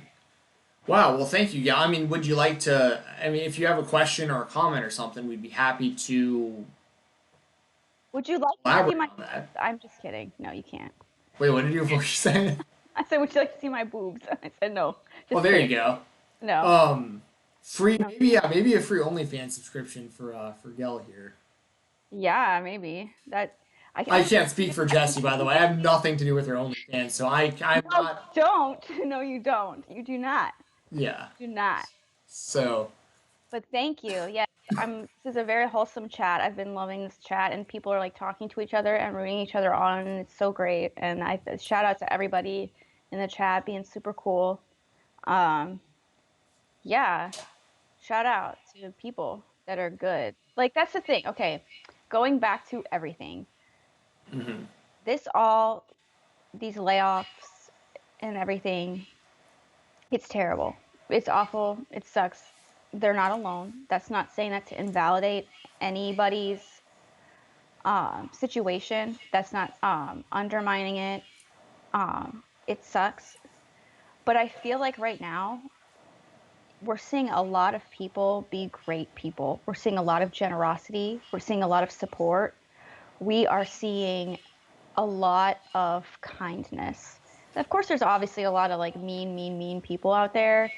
Um, but the kindness and the love and the gratitude to me has been overwhelming.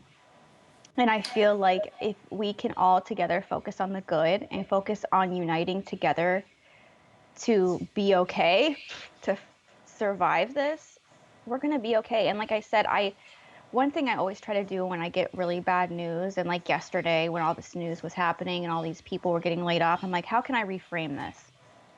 How can I reframe my outlook on these people losing their jobs? Because I start to get into that headspace where I'm like, oh, these poor people's families, seeing Drake Maverick cry, it's really sad, seeing them all be really upset. But then I'm like, it's only temporary. It's only temporary. Some of them may be forever, and that's okay.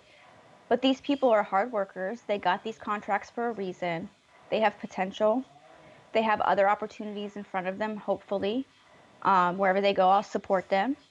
Um, and imagine the pop and the surprise if they do eventually sign again when there's crowds. Because Yeah. crowds are going to be great. Like, we have to have hope. We have to hold out a little bit of hope. And good people, if you can focus on finding, like, surrounding yourself with people that are within your frequency, which is what I learned from RuPaul's masterclass.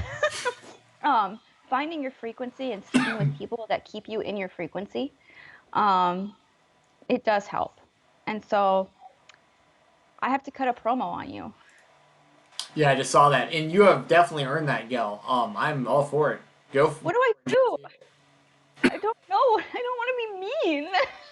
It doesn't say you have to be mean. You can hype me up. Just cut a. Okay. Yes, Steven, you can do this. You're the champ. Steven, you got cool ass background. Look at my lame ass background. This is nothing. It's boring as hell. Well, no, you Boring don't have as to like. You don't have to put yourself down. That's the only thing I know how to do.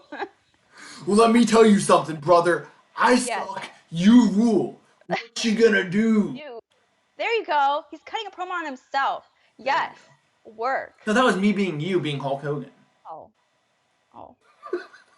Um. Yes, I appreciate that you don't fart on stream. I appreciate you keep your butthole intact, and that you ain't letting loose. You ain't ripping and tearing. You you keeping it wholesome. My child's screaming. Keeping it wholesome. Yes. Yeah, wholesome. Not on OnlyFans. And Oh. yes, and yes, you're great, and I believe in you and your sweet collection of posters. I wish I had my other camera set up right now. I could have cut all Damn these it! Why don't you have your pictures. camera ready? Don't you know it's our time? There's some big news happening, and you don't have your other camera set up. Shame. There. Yeah, I can't remember why I don't. Oh, I had to wait. What do I have plugged in right now? Yeah, I had to plug something. Don't unplug the whole thing. No, I'm not going to. I'm afraid to plug that camera in because I feel like I'll echo mess again. something up. I'll echo. Yeah, I don't know. Yeah. Um, Let us know in the chat anything else you want us to talk about. Is there anything we haven't talked about that you want to discuss? Yeah. I don't know. I'm just waiting. My child's cutting a promo right now. Nice. She does cut promos. Yes, that's my OnlyFans. Go to my OnlyFans. Yes. Yes. I'm Jess's trying to hit another OnlyFans. milestone, and I've been stuck for like a week on this milestone. I don't really want to say what it is, but I really want to get there, and that would really help me out. I have been losing a lot of subs because of obviously the climate and the situation, which is understanding. I totally get it.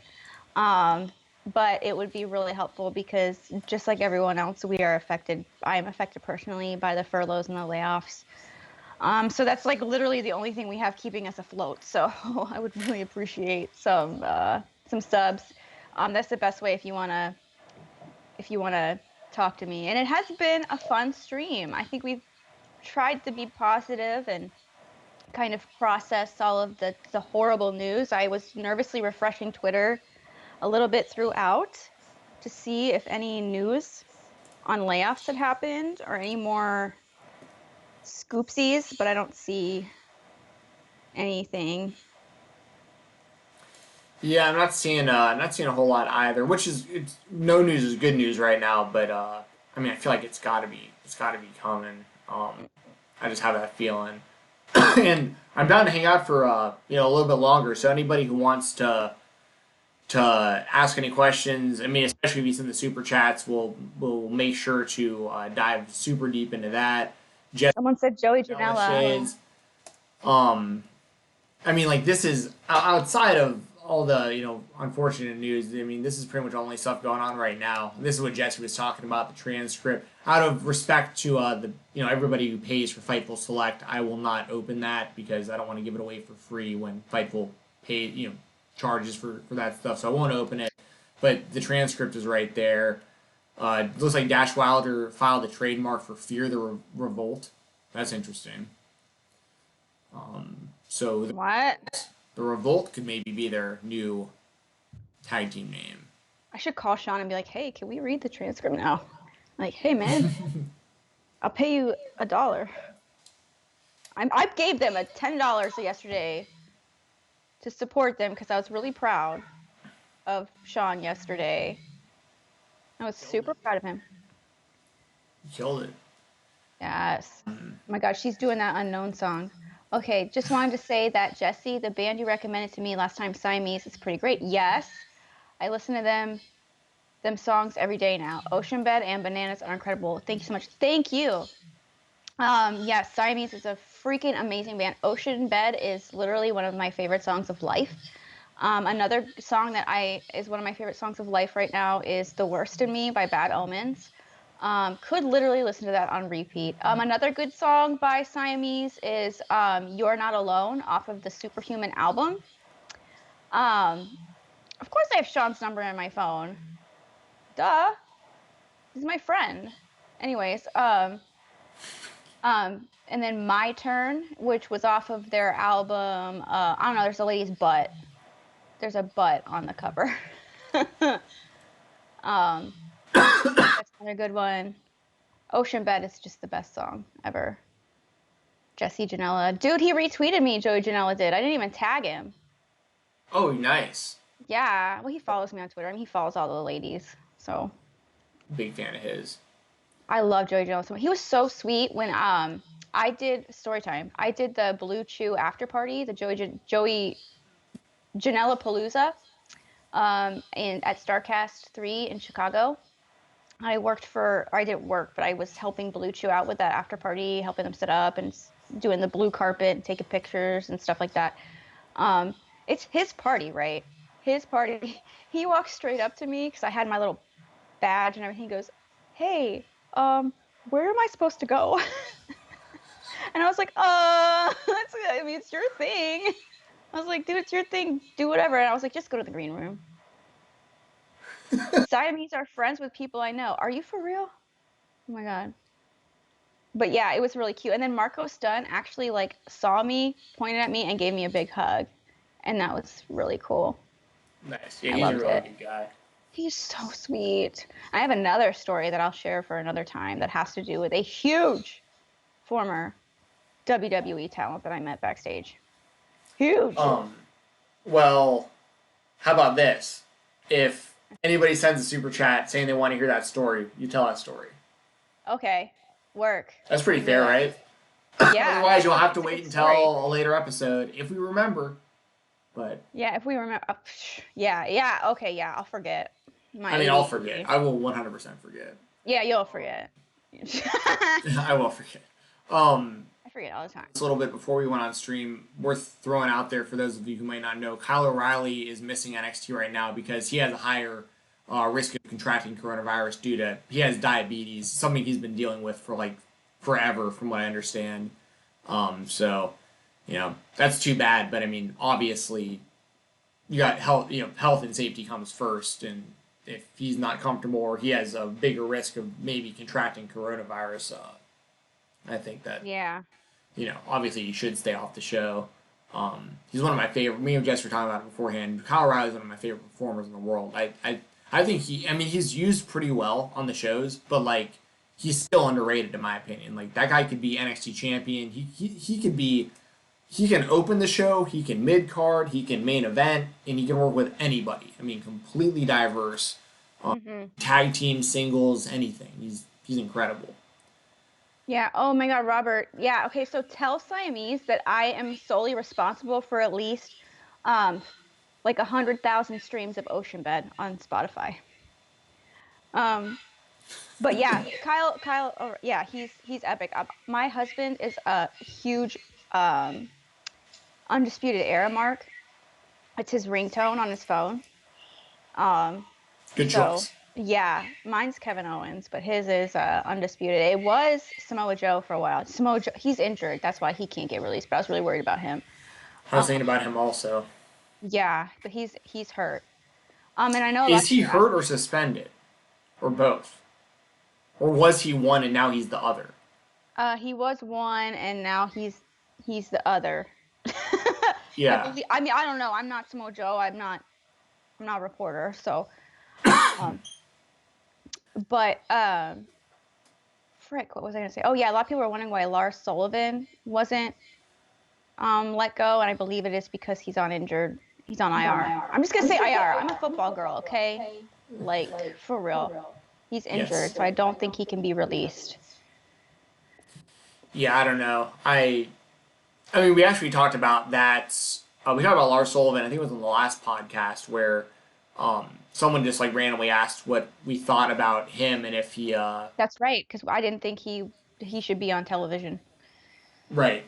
And I was speculating even then before all these cuts, like he's somebody that I kind of expected to be released anyways at some point. He's another guy hasn't been used, and the little bit he has been used has been kind of underwhelming. And then on top of it, all the outside of the ring stuff that has like affected his standing with the company and in the public and all that stuff. The internet is forever, kids. That's true. The internet is forever. Yeah, I didn't do stuff like that, but I did some cringy shit. I had like Invader Zim fan fiction. Oh wow. It wasn't like that. Not like that. No, I tried to write an episode of Invader Zim. I can't remember. It was like they went to like a circus, and it was just really cute. And I read it to my parents, and they were really proud of me. Oh, how old are you when you did this? 12, 13? I don't think I put it on Okay, the internet, but I thought this was like a more recent. I was about to be. oh my God, no, confused. jerk. I don't You know. like that? You really think I'm writing fan fiction? You think I got time? Look, about 6 months ago, I just kicked back with my pad and pen and just, I was just thinking about. I was feeling artistic.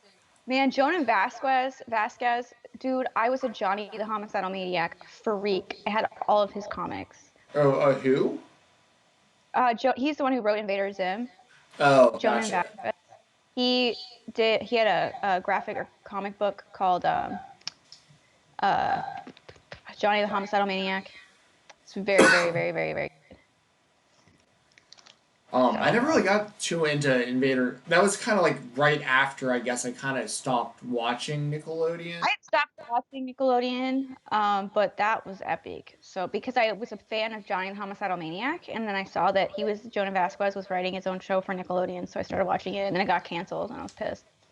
Well, even to this day, they have like a dedicated fan base. I know that it was like a really popular I like, had every show. single episode memorized, and I bought the soundtrack, which was available only on the composer's website.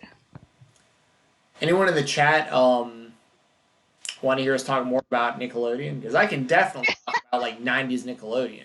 Dude, all these people talking about Disney Plus and going back into their like old days. I'm like, that ain't me. I was Nickelodeon all the way because I live in Orlando, or I don't live in there anymore, but I lived in Orlando. And my best friend, her mom was a producer for Nickelodeon, and I was on Slime Time Live. Yeah, it's so sick. Stickly. Yes, Stickly. Let's pull up Googly eyes. Yes. Shout out Hey, Stickly. shout out to Stickly. Shout out to Rocko's Modern Life. Shout out to that was like All Real Monsters was like my jam. Hell yeah. Um, You know, Rocket's the, Modern Life had a movie come out not that long ago on Netflix, like a new movie, like last year. what? Yeah, it was actually good. Like I thoroughly enjoyed it. I just watched it for the first time like a month ago. What? Are you for real?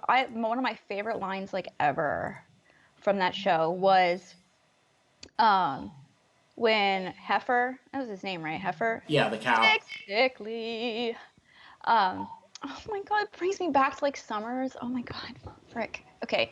Anyways, I guess like while he was sleeping one time, they were like zapping him, and he goes, "I had the weirdest dream that there were electric eels and they were biting my butt." And I don't know why I found that so hilarious as a child, but I did, and I remember it. And I remember this one time I was in the grocery store with my mom, and I just thought about it, and I just started cracking up. And like this guy at the Publix like yelled at me for like laughing. And I was like, what? He was mean. I remember that guy. And just said something about a whole bunch of shows. This is Double Dare, Double Dare. Temple, Doug, Rugrats, Rocket's Modern Life, Hey Arnold, Salute. That's what we talked about. We talked about that too. Yep. Salute Your Shorts, OG. Callisto Explains It All. Are You Afraid of the Dark? Guts, Nick Arcade, My Brother and Me. All classics. Everything you mentioned. Fun fact. I'll show y'all something. This is something that probably a lot of people don't know. But and this was such a niche thing to know. Like you have to be a big '90s fan and also a pretty humongous pro wrestling fan to know this. Let me get this pulled up on my computer real quick. All right, let's get this pulled up. Yeah. All right, so y'all remember on did you watch the show My Brother and Me? Yes. Do you remember this? Cool Dr. Money? Yes. You know who that was? No. Kenny King. What? Yep, this is him as a kid on My Brother and Me. That's Kenny King, the wrestler. That is such a cool, fun fact. He was the kid with the cool Dr. Money haircut that they all wanted to get on that show. And yeah, it's fucking Kenny King. It's hilarious. My daughter's like, "Mommy, I'll be quiet." But yeah, throwbacks. I got y'all on the Nickelodeon and pro wrestling stuff for sure. Shows. I've got yes. Hold on, I'm gonna let her in. I'm gonna let her in. I've got stuff all over my office. Do you? Some Hold on, I'm gonna go let my daughter in. I got a little Rocco and Spunky Funko Pop. Oh, Spunky! Spunky! Love that kind of stuff. I'm all about it. All about it. It's fine, Michael. We're still on, but she's good. Anyways. Hi. Oh man, I love Rocko's Modern Life. That was like my jam. Great show. Mr. Big Head. Yeah, you would love that that show on the movie on Netflix. Oh, and Gal, by the way, I see you typed 25 in the chat. I'm not sure. I'm not sure if you had a question or something, or if you meant to type that, but I'm not sure what 25 is referring to. Um, What are you wearing? Scarlet. Put this down, big boy. Put those down, bye bye. She wants the Janela shades. Yeah. Hey, say it. I'm a bad kid. I'm a bad girl. Wow. Yes. Killing. Yes, killing it. I thought you said you'd be quiet. Jeremy Morgan, ding, I'm old. LOL. Yeah, I know the feeling, dude. I know exactly how that feels. Yeah, when I see like people in like the NFL and like on the Olympics that are like babies and they like say they're when they were born, I'm like, oh my god. Yeah. There's people in the chat saying hi to Scarlett. Hi, say hi. Say hi. Everyone's saying hi to you. Say hi. I don't think I've ever seen somebody put on glasses like that. Oh wow, she's a trendsetter. That's the new move. You wear them reversed with like the things pointing out.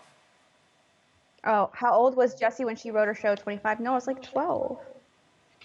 Oh. I was 12. Jessie wrote her shit. I mean, I was really into like, I mean, most of those shows that Ryan listed there. Like I watched. Yeah, me too.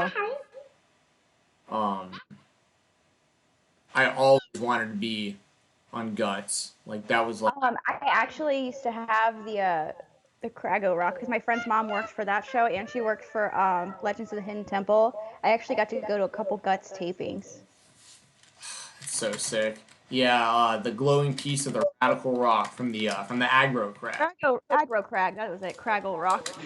What was like the aggro crag? Then like it like evolved into like the super aggro crag and like. We used to have we used to have a pool and I used to pretend like I was in that one pool. Like they would have to like go through it. Yeah. Oh, this was so sick. I know. I have some cool inside info on Nick. Like I knew like what the slime was made of and like the pies and I got pied on Slime Time Live, by the way. So sick. You know, I've actually been playing oh god, $25. Man, I wasn't implying. I hope you aren't sending that just because like I was asking what that 25 meant because that's like a total, unless it's just a total coincidence that you just happen to do the exact amount. But thank you so much for that. Thank you, Gal. Do you want to hear my story? I guess. Oh yeah, go yes. That's I think I'd already forgotten. Yeah. Okay. So, in the middle of CM Punk's panel, it was standing room only. So I'm like standing, Scarlett, and so I'm like, you know what? I'm gonna go back to the green room and I'm gonna sit down. I'm gonna sit down and just kind of chill and watch it on Fight TV. So I did that and it was over and I'm just sitting there talking with people. And in walks CM Punk. And I like froze. I was like, oh my god. And I like immediately, what I did was I immediately got off my phone because I didn't want him to think that I was like gonna film him or take any pictures. I immediately got off my phone and he sat down and I like distanced myself because I didn't want him to think I was invading. And so he's like talking with people, whatever. I don't really want to say too much more about it, but then he's like getting up to leave. And like I'm sitting here like not existing. I'm like, I'm not here. I don't want to infringe on like anything. And so I'm just like sitting there and he's walking out and he stops, he looks at me and he goes, hi, I'm Phil. What's your name? And I go, Phil? I was like, I'm Jessica. Nice to meet you. He's like, it's a pleasure, man. It's really nice to meet you.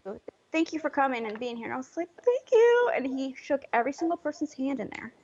Every single person's hand, told us thank you, and was super duper nice. And so that's my story. That's awesome to hear.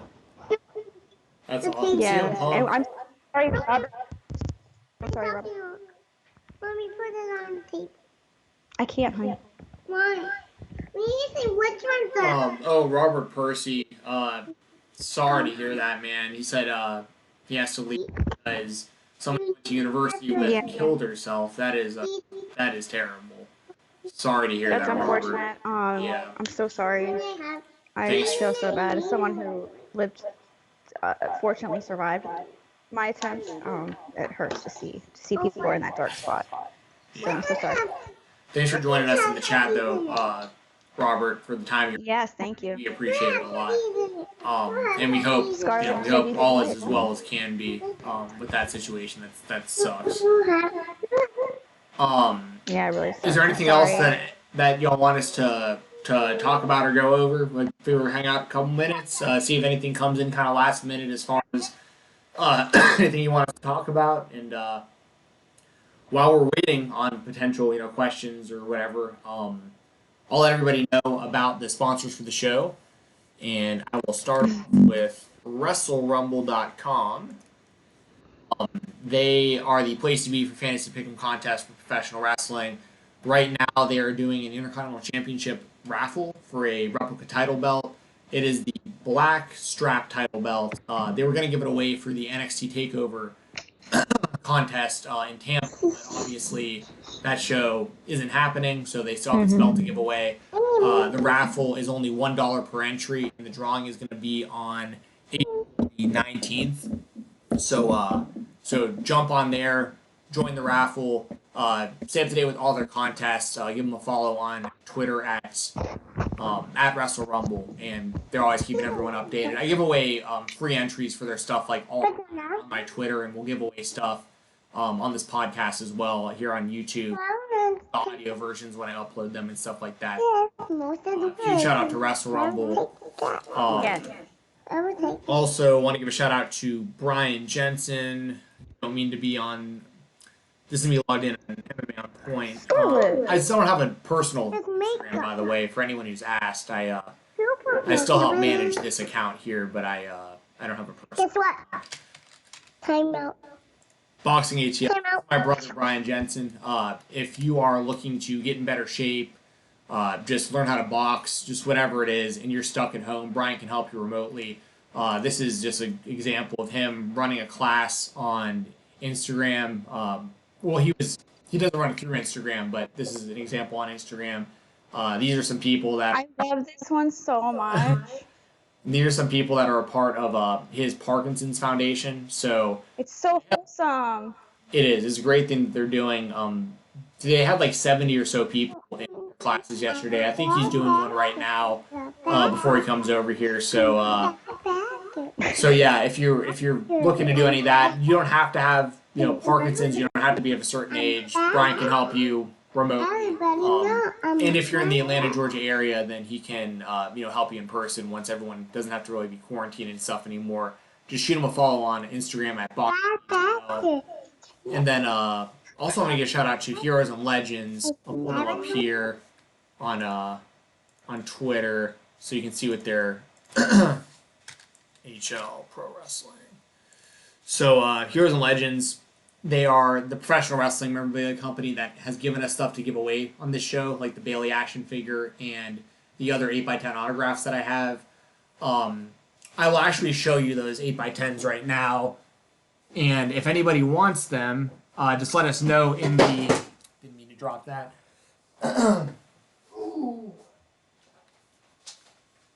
Just let us know in the chat if you want any of these 8x10s. I'll just pick some random people.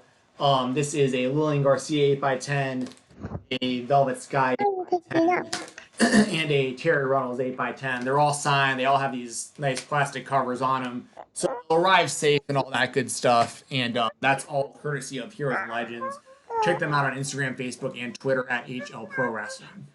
So that's all the stuff as far as sponsors are concerned. Make sure to follow me on Twitter at @FightTalk_. It's right underneath me. Make sure to listen to the Fightful Sports Weekend podcast. I talk about all non-WWE stuff every single Sunday over there at Fightful Select. And yeah, MMA on Point. Check out our videos at MMA on Point. A lot of content. Scarlett's going nuts over there. She was. I muted myself, but she's going. I'm a bad girl. I'm a bad girl. Sing it. Just to let everyone know about your stuff. Okay. Okay. This is important. Okay. You can find me on Twitter under here. Where is it?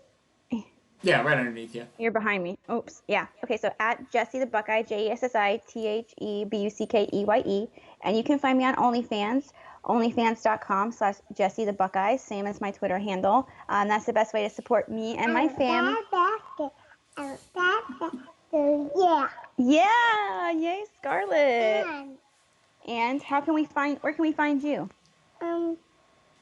At Babyhead. At Babyhead. So And then you need to download Babyhead on here. And Okay. then buy it, and then it's so sweet. Or buy my game that they just loaded. Okay? Okay, so we'll have to buy her game that she just loaded. It's a new one called Scar's going to help me get all the patients better and pick all things. Okay, Scarlett getting all the patients better and helping all the things. Yeah, and one more. I got another game. Oh, you have another game? It's called How to Get Me Done, Scarlet, and help me and Lucy Kay play together. Okay, help her and her friend play together. Yeah, And what was the game? What? And what's the game? I guess playing doctor. Oh. And what else is called? And I got channels. You have channels, so subscribe to your channel. And click my download button. Click the download button. And then if you see a mean one who kicks us, you need to yell at him. Okay, no kicking. Okay. Got it. And then it's called. Okay. It is wild for me to hear like grades, like talking about like downloading and like stuff. That's wild. Yeah, Like, internet terms. She knows all about subscribing and commenting and liking. I wonder where she got that from. You. Yeah, she immediately points at you. You. Oh, that's too funny. Julian, yeah, real quick. I see your question there. Should AEW do Double or Nothing on May 23rd? Should they delay the show? I don't know. I want to see the I want to see the show. I'd obviously rather see it in front of people, but I mean, what can you really do? We don't know when this is all going to end, so like I don't have a problem with them doing the show on May 23rd, but obviously it's not the ideal circumstances. I don't know if you feel the same, Jessi. Yeah, I'm just really upset. I really wanted to go to Double or Nothing. Double or Nothing will always hold a special place in my heart. That was such a really fun trip for me. She's just going, wow. And so I think it just won't be the same. I mean, obviously they kind of need to do it, so I guess they'll do it at Daly's Place or whatever it's called. I don't know. Yeah, probably either there or where they've been doing the recent tapings for AEW. I'm pretty sure it's out there at this point. They're doing it at QT Marshall Wrestling School. Are they? Yeah, that's where at least I've been. There's that, and there's a like close by that they could be using. But you need to my channel. Click download it. And if you see me singing good or bad or the fever, you need to like it. I mean, you need to put thumbs down. No thumbs down. Actually, she's bringing up a good point though for us. You make sure to like this. Yeah, like and subscribe on the channel. No doubt. You can download things maybe, but Yeah, download, but we want likes, right? We want likes, thumbs ups. Thumbs down. No thumbs downs. But the thumbs ups really do help the channel out. It helps with like the algorithm and all that stuff. And also if you're subscribed to the channel, obviously something will pop up on the screen showing that you've subscribed. But at the same time, it's totally free. to subscribe, and you'll know when we're going live. We always try to put the links on Twitter as well, and they're kind of last minute, so we never really know for sure when we're going to go live. So just make sure you subscribe, make sure you're following us on Twitter, and that way you'll always know. You always know when we're going live. That's all I've got for today. That's all I've got too. Good show today. I really Yes. for those of you who joined the chat, for those of you who gave super chats, for those of you who just hung out and maybe didn't join the chat at all, but you were just watching, we appreciate every single person. And we're getting through all these times together. Hopefully, the worst has already come as far as the WWE stuff goes, but who knows? The landscape of wrestling is changing. The landscape of the world is changing. We're hoping it all goes to normal sometime as soon as possible, but who knows? Until then, me and Jessi, I guess we're going to be hanging out and at least trying to provide something for people to hang out and join and have some fun and whatever else is going on. So that's all I've got. Anything else, Jessi? Everybody to super chatted, everyone who chatted, yes, thank you. And this is a great show. And just thank you to everybody. And we'll see you again. We'll post on Twitter, subscribe. It'll always give you a notification 30 minutes before we go live. So, yeah. Yep, we could be live tomorrow. We could be live in 2 days. It could be 3 days. Who knows? But that's why you should subscribe to the channel. That way you always know. Take care, everybody. See you on the next one. Oh, wait, hold on. I gotta click the button. It's lagging.